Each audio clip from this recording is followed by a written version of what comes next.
Mēģināšu atbildēt. Kad man bija 4 gadi, Denis, es gribēju būt blonda. Izmisīgi gribēju būt blonda.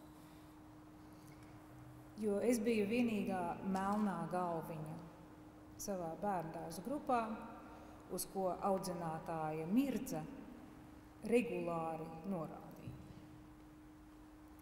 Es arī gribēju, lai man būtu vecmāmiņa, kas gatavo šķovētus kāpostus, lai man būtu garšas un kultūras atsauces un izskats tāds, lai es piederētu tai grupai, kuru mēs apzīmējam pirmās personas daudzkārtīgi mēs, jo es biju nostādīta pozīcijā viņi.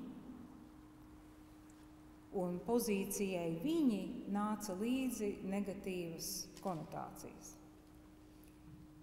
Manā ģimenē tas bija jau 2 paaudzēs atkārtojies.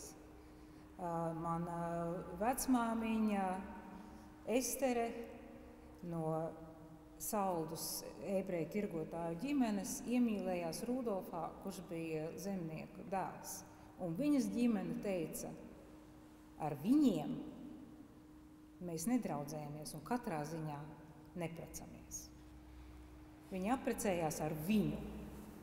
Nākamajā paaudzē, kur jau bija piedzimusi mana māte Alise, viņa satika Andri, manu tēvu.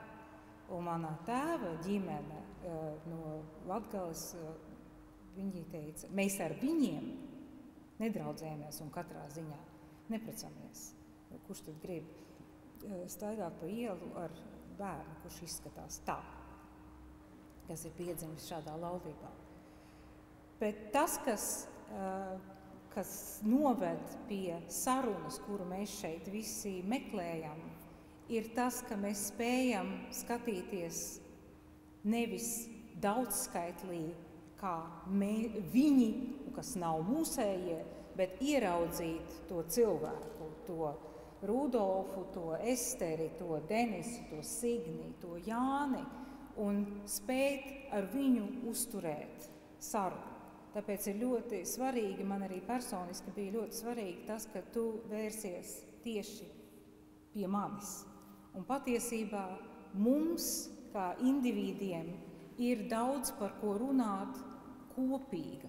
Ir sāpes, kuras mēs vēsturiskās, kurām tu ļoti eleganti izstāstīji savā uzrunā, un es šai tēmai vairs nepieskaršos. Es varbūt vairāk par to, kā mēs varam šos tiltus meklēt, un šie tilti ir caur individuālo sarunu, caur to, ka mēs atzīstam, ka mums ir arī tā kopīgā telpa, kuru mēs apdzīvojam. Ka mēs varam satikties, mana kaimiņiene Jeļena un es un vēl cits kaimiņš un, teiksim, aprunāties par to, ka šodien smaržo tā, ka izskatās, ka drīz būtu sniegs. Sniega mēs vēl neredzam, bet mēs visi 3 atpazīstam to smaržu. Vai mēs varam kādā citā rītā arī satikties kāpņu telpā un apspriest par to, kā tās kājas kliedz 4 no rīta, un to taču nevar izturēt.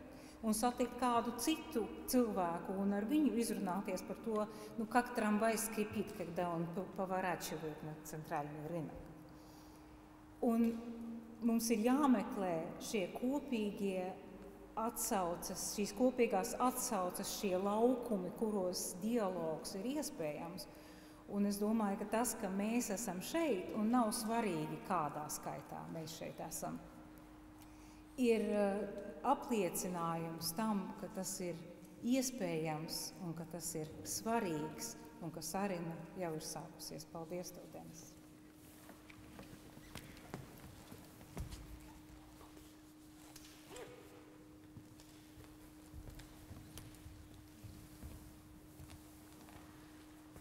Šodien ir diena, kad mēs runājam daudz par mieru, un mēs esam redzējuši šo brīnišķīgo apskāvienu starp Denisu un Ritu. Es domāju, sakosim viņu piemēram, izmainīsimies viens ar otru ar miera sveicienu, padosim viens otram mieru un mīlestību.